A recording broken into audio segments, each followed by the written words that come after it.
नमस्कार and welcome to Bharat affairs. India China relations के बीच में एक बहुत बड़ी अपडेट निकल के आ रही है कि जब से 2020 से Galwan valley classes India China के बीच में हमें देखने को मिला है, 4 साल पूरे होने के बाद में एक बहुत बड़ी अपडेट निकल के आ रही है, वो भी इंडिया के external affairs minister doctor S Jaishankar की तरफ से कि इन्होंने साफ साफ ये कहा है कि इंडिया चाइना के बीच में LAC के पास में जो मिलिट्री इंगेजमेंट है ये 75% तक कंप्लीटली इसे डिसएंगेजमेंट कर दिया गया है और जो रिमेनिंग है वो अंडर प्रोसेस है। और ये बात कही गई एक सेशन में जो basically global centre for security policy की थी, जो एक इंडिपेंडेंट थिंक टैंक है। इस सेशन में ये साफ साफ ये बातें बोली गई है और इस पर आज के टाइम में दुनिया भर के आर्टिकल पब्लिश किए जा रहे हैं, जहां पर यह भी कहा जा रहा है कि जो डिसएंगेजमेंट प्रॉब्लम्स है उसे रिजॉल्व कर लिया गया है 75%। जो बिगर इशू है जिस पर हम आगे इस वीडियो में बात करने वाले हैं, इस पर अभी जो नेगोशिएशंस है वो अंडर प्रोसेस है। और इस पर जो आर्टिकल पब्लिश किए जा रहे हैं आज के टाइम में, हिंदी मीडिया आर्टिकल्स जो है आज के टाइम में ये लिख रहा है कि चीन के साथ में LAC पर बन गई 75% की बात, जो तनातनी थी इंडिया चाइना के बीच में LAC के पास, वो कम हुई है। और यहाँ पर भारत का एक सख्त रुख से जो ड्रैगन है जो चाइना है वो नरम पड़ गया है। देखिए ये बात अलग है कि चाइना का जो प्रॉब्लम्स है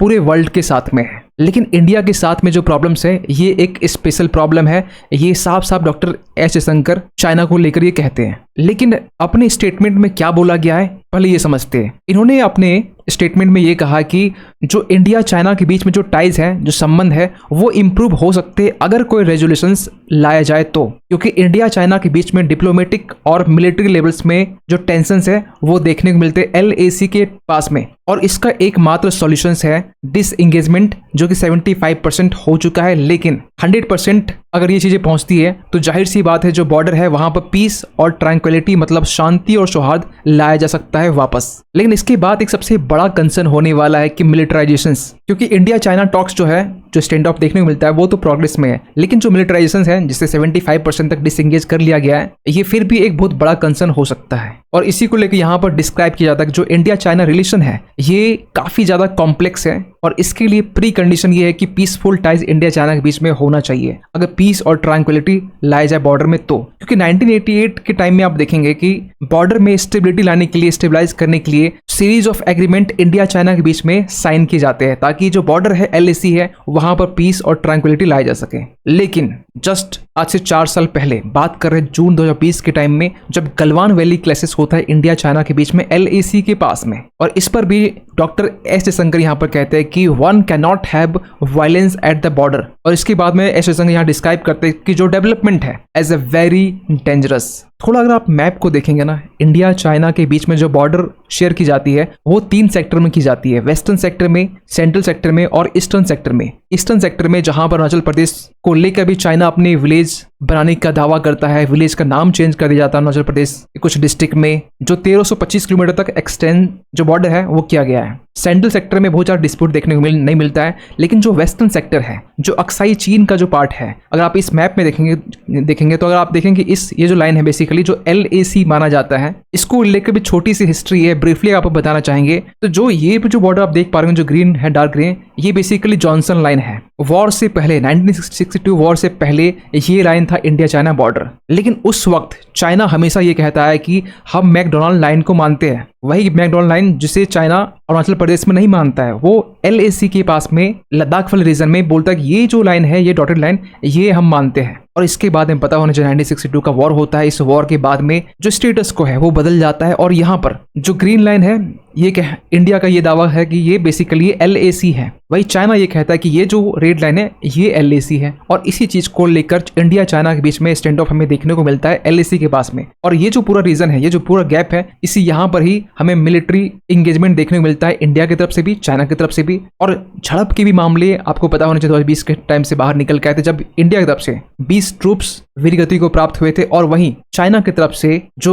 एक्चुअल नंबर है वो डिस्क्लोज नहीं किया गया था, लेकिन जो रिपोर्ट्स बताती है कि 40 से भी ज्यादा जो चाइनीज ट्रूप्स हैं वो मारे गए थे। और इन सब के बीच में अगर ये अपडेट निकल के आ रही है और ये अपडेट देने वाले डॉक्टर एस जयशंकर खुद ये कह रहे हैं कि डिसएंगेजमेंट 75% रिजॉल्व हो चुका है, और इस बात को लेकर चाइना की तरफ से फिलहाल अभी कोई भी रिएक्शन, कोई भी कमेंट नहीं किया गया है। तो क्या रियली ये चीजें चाइना भी एक्सेप्ट कर रहा है? देखिए अगर हम बात करें ना, रिसेंटली जो डेवलपमेंट देखी जा रही है इंडिया चाइना को लेकर, आपको पता होना चाहिए कोविड-19 के टाइम में जो डायरेक्ट फ्लाइट होती है इंडिया चाइना के बीच में, इसे सस्पेंड कर दिया गया था। इसका मतलब ये नहीं कि इंडिया से चाइना कोई फ्लाइट नहीं जाती है, ये जाती है लेकिन हांगकांग होते हुए जाती है, वाया हांगकांग या ताइवान होते हुए। तो अब यहाँ पर ये आज के डेट में ये अपडेट निकल के आ रही 12 सितंबर, ये आप देख सकते हो दोपहर 3:30 बजे के टाइम के बेसिकली आर्टिकल्स है, जहां पर ये लिखा हुआ कि India China discuss early resumption of direct passenger flights. अब इंडिया से चाइना और चाइना से इंडिया डायरेक्टली फ्लाइट यहाँ पर आना जाना कर सकते हैं, और ये बेसिकली कोविड-19 पेंडेमिक के टाइम में इसे सस्पेंड कर दिया गया था। लेकिन इसके पहले एक अपडेट और देना चाहते हैं कि हाल ही में चाइना ने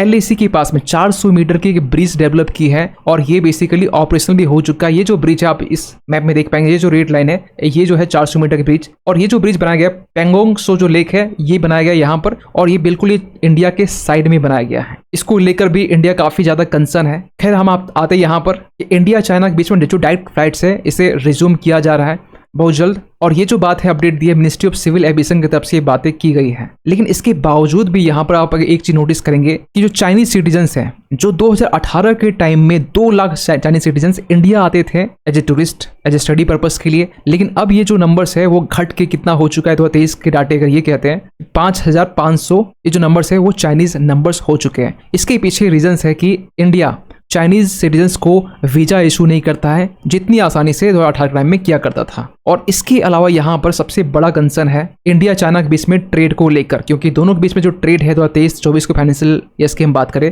तो ये 118.41 बिलियन की है, उसमें से चाइना काफ़ी ज़्यादा सरप्लस में, 100 से ज़्यादा बिलियन जो नंबर्स है, ये जो अमाउंट है ये चाइनीज सरप्लस में है, और काफ़ी कम मात्रा में जो ट्रेड है, जो इम्पोर्ट है, सॉरी जो एक्सपोर्ट है वो इंडिया चाइना को करता है। और इसको लेकर भी एस जयशंकर ने यहाँ पे ये कहा है कि ये जो ट्रेड है ये बेसिकली अनफेयर है और इम्बैलेंस है, क्योंकि 118 में से 100 से प्लस बिलियन जो है ये चाइना इंडिया को एक्सपोर्ट करता है, और बिल्कुल 15-16 बिलियन डॉलर के आसपास में इंडिया चाइना को एक्सपोर्ट करता है। और इसको लेकर हाल ही में यहाँ पर एक्स फॉरेन सेक्रेटरी ने यहाँ पर जो विजय केशव गोखले हैं, इन्होंने यहाँ पर ये कहा था कि नेक्स्ट 15 ईयर्स में इंडिया चाइना टाइज के एक टफ पीरियड हमें देखने को मिल सकता है, खासकर इकोनॉमिक पर्सपेक्टिव से। और ऐसा नहीं कि इसको लेकर इंडिया शांत है, यहाँ पर गुड्स में जहाँ पर इंडिया काफी ज्यादा डेफिसिट में है, इसको लेकर भी रिसेंटली ये कहा गया कि जो स्टील इंडिया चाइना से इंपोर्ट करता है और जो हाल ही में यहाँ पर जो टैरिफ इंपोज की जाती है 12% के आसपास में, अब इसे बढ़ाकर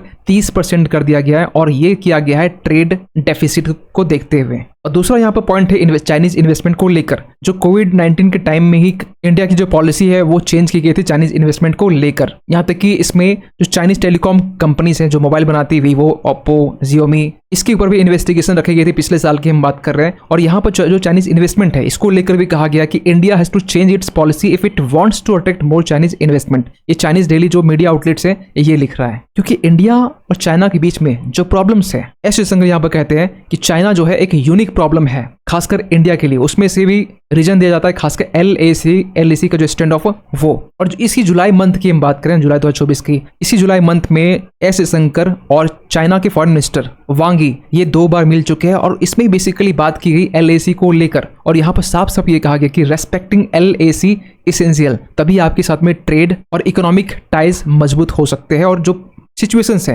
वो इम्प्रूव हो सकती है। इसके अलावा यहाँ पर LAC को लेकर जो ब्रिक्स समिट जो रशिया में होने वाला है, इसको लेकर भी जो वांग यी है जो फॉरेन मिनिस्टर और इंडिया के NSA नेशनल सिक्योरिटी एडवाइजर जो अजीत डोभाल है, इनके बीच में भी मुलाकात होने वाली है, और इस यहाँ पर भी लाइन ऑफ एक्चुअल कंट्रोल को लेकर भी जो बातें है वो की जाएगी। मतलब जो डिसएंगेजमेंट जो 25% जो बचा हुआ है, मे बी हाई पॉसिबिलिटीज है कि यहाँ पर 2024 तक ये जो डिसएंगेजमेंट है काफी हद तक रिजॉल्व कर लिया जाएगा। लेकिन जब इस बीच में ऐसी बातें निकल के आती है, जो पार्लियामेंट जो लोकसभा के जो अपोजिशन लीडर हैं राहुल गांधी जी, इन्होंने यूएस में ये दावा किया कि जो चाइनीज ट्रूप्स हैं वो दिल्ली जितनी जो लैंड है, जो साइज की लैंड है, वो लद्दाख में ऑक्युपाई कर चुके हैं, जो कि अपने आप में एक डिजास्टर है। लेकिन इसको लेकर भी इंडिया के डिफेंस मिनिस्टर ने यहाँ पर साफ साफ ये कहा कि ये मिसलीडिंग करने की कोशिश की जा रही है। खैर पॉलिटिक्स में ज्यादा न जाते हुए, ये जो अपडेट है 75% कंप्लीट डिसएंगेजमेंट की, ये इंडिया और चाइना रिलेशंस के लिए एक बड़ी अपडेट हो सकती है। लेकिन इस पूरी अपडेट को लेकर आप क्या मानते हैं, कमेंट कीजिएगा। और जाते जाते एक क्वेश्चन आप सभी के लिए कि हाल ही में यहाँ पर 2nd Asia Pacific ministerial conference on civil aviation